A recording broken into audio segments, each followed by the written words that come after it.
Hi అండి, అందరికీ నమస్కారం. Welcome to Vijay media. ఇప్పుడైందన్న వార్త 60 ఏళ్ళు పైబడిన వారికి కేంద్ర ప్రభుత్వం మరొక కొత్త పెన్షన్ పథకం అయితే అమలు చేసిందండి. సో దానికి సంబంధించిన పూర్తి వివరం చెప్పడం కోసం అయితే నేను ఈ వీడియో చేస్తున్నాను.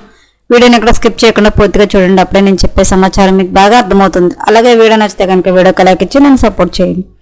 కొత్తగా ఎవరైనా ఛానల్ చూస్తున్నట్లయితే కనుక తప్పకుండా సబ్స్క్రైబ్ చేసుకోండి. అప్పుడే నేను పెట్టే మరిన్ని లేటెస్ట్ అప్డేట్లని నోటిఫికేషన్కి అయితే వస్తాయి.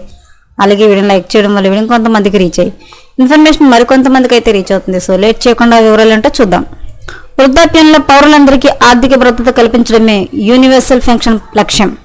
ఈ పథకం ద్వారా జీతాలు పొందే ఉద్యోగులు, అసంఘటిత రంగంలో కార్మికులు స్వయం ఉపాధి పొందుతున్నారు.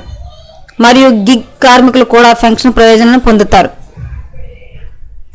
ఈ ప్రాజెక్ట్ ఒక స్వచ్ఛంద ప్రాజెక్ట్ అవుతుందని దీని అర్థం ఉద్యోగులు తమ ఇష్టానుసారం పాల్గొనవచ్చు. అయితే ప్రభుత్వం నుండి ఎటువంటి ఆర్థిక సహకారం ఉండదు. ఈ ప్రాజెక్టు కోసం కార్మిక మంత్రిత్వ శాఖ ఒక ప్రతిపాదనను సిద్ధం చేయడం ప్రారంభించింది. ఇది అసంఘటిత రంగ కార్మికులకు మరియు గిగ్ కార్మికులకు పెన్షన్ సౌకర్యాన్ని కూడా అందిస్తుంది. భారతదేశంలో వృద్ధుల సంఖ్య వేగంగా పెరుగుతోంది.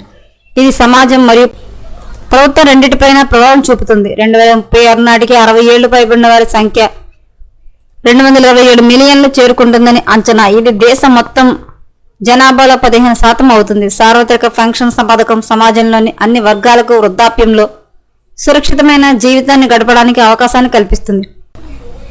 ప్రస్తుతం ప్రభుత్వం అటల్ పెన్షన్ యోజన మరియు ప్రధాన్ మంత్రి శ్రమయోగి మన్ధన్ యోజన వంటి వివిధ పెన్షన్ పథకాలను అమలు చేస్తుంది. ఈ పథకాల కింద 60 సంవత్సరాల వయసు తర్వాత పెన్షన్ లభిస్తుంది. సార్వత్రిక పెన్షన్ పథకం అసంఘటిత రంగం సహా అన్ని పౌరులను కవర్ చేసి పథకం. జీతం పొందే వ్యక్తులు, కార్మికులు, పారిశ్రామికవేత్తలు మరియు వ్యాపారవేత్తలు అందరూ ఈ పథకం కిందకి ప్రయోజనం పొందుతారు. ఈ పథకం వృద్ధాప్యంలో క్రమం తప్పకుండా ఆదాయం పొందేలా చేస్తుంది. ఇది వృద్ధులకు ఆర్థిక భద్రతను అందిస్తుంది, ఆర్థిక ఇబ్బందులను నివారిస్తుంది. ఈ పెన్షన్ పథకంలో నమోదు వ్యక్తి ఎంపికైన ఆధారపడి ఉంటుంది. ఇది ప్రజలకు మరింత స్వేచ్ఛను ఇస్తుంది.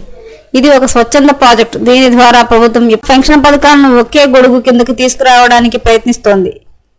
ఇది మరింత ప్రాముఖ్యత మరియు ఉపయోగకరంగా చేస్తుంది. ఈ ప్రాజెక్ట్ ప్రభుత్వం ఎటువంటి సహకారం అందించదు, అందువల్ల ఇది ప్రభుత్వంపై పెద్ద ఆర్థిక భారాన్ని మోపదు.